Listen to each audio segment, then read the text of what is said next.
อันนี้สิเริ่มเฮ็ดซีนแดดเดียวเนาะพี่น้องตากซีนแดดเดียวตัวนี้เอือบแล้วเอือบแห้มขึ้นไปเด้อพี่น้องค่อยเอือบอยู่ในหั่นก็สิมีเกลือเป็นนัวแล้วก็น้ำตาลน้อยหนึ่งพริกไทยแล้วก็อันพริกไทยกับอันนั้นนะกระเทียมเป็นพาวเดอร์เลยกระเทียมฝุ่นมือนี้ก็สิได้ตากอันยูโนเนาะเพราะว่าแดดออกมือนี้ผู้ดีเลยแดดออกนะเลยตากเฮ็ดซีนแดดเดียวเนาะพี่น้องอยู่นี่หาไม่ตอกยากก็เลยเอามาใส่ไม้บาร์บีคิวเนาะเห็นบอกพี่น้อง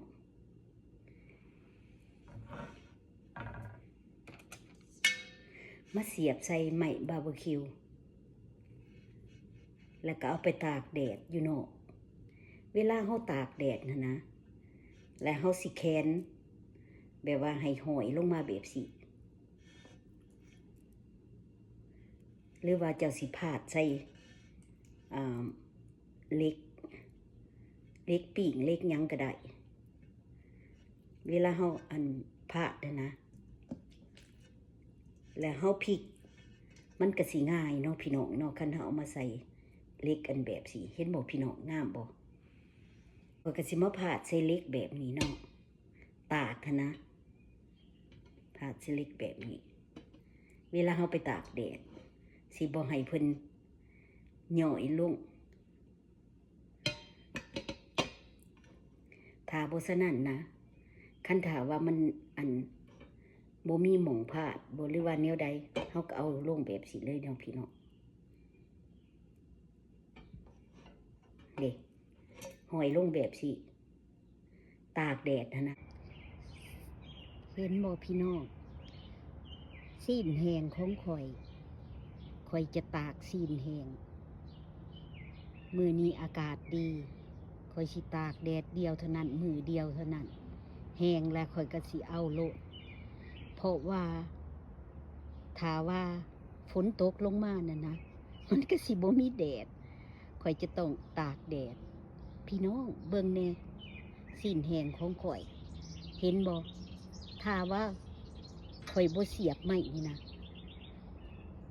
มันก็สิตกลงหลุมหั่นเนาะฉะนั้นแหละเขาจังว่าเอาไม้มาเสียบไม้บาร์บีคิวนี่แล้วมาเสียบแล้วมาตากพี่น้องอยู่อเมริกานี่บ่มีเด้อตอกหายากแต่ว่าไม้เสียบนี่มีอยู่ก็เลยเอามาเสียบแล้วเอาเหล็กนี่มาห้องและเอานี่ในแนวนี่มากาดแนวตากเพิ่นก็มีอยู่ได้พี่น้องหักแต่ว่าข่อยบ่ได้ซื้อข่อยก็เลยตากแบบนี้ละทุกเทื่อแดดเดียวก็จบเด้อพี่น้องแดดเดียวก็อ่อนดีนี่มันเป็นซีนหมูแดดเดียวแล้วสิเอามาเบิ่งเด้อหลังจากมันแห้งแล้วนะสิมาเบิ่งว่าหน้าตาของซีนแห้งข่อยเป็นเท่าใดเห็นบ่เวลาเฮาตากนี่นะลมก็จะผ่านไปโดยดี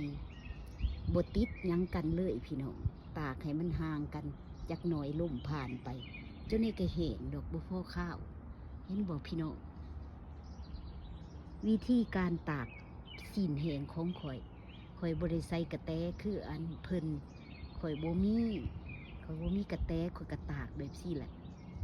งามบ่พี่น้องงามบ่เอาไม้บาร์บีคิวนี่เสียบแล้วก็ตากอันอยู่ในนี่นะถ้าเจ้าเพิ่นว่าแมงวันสิบ่มาตอมบ่ยังบ่มีแมงวันเถื่อเด้อตอนนี้ถ้าว่ามีแมงวันนะถ้าว่าแมงวันออกมานะมีแมงวันเจ้าก็ใส่น้ำมันเด้อพี่น้องใส่น้ำมันเฮาทอดเฮาจืนนี่แหละน้ำมันย่างก็ได้แมงวันก็สิบ่ตอมเด้อขอบใจหลายๆเด้อที่เขามาส้มการตากซีนแห้งเฮ็ดซีนแห้งแดดเดียวของข่อยและมื้อหน้าข่อยสิเฮ็ดปลาแห้งแล้วสิเอามาตากแบบสิล่ะโอเค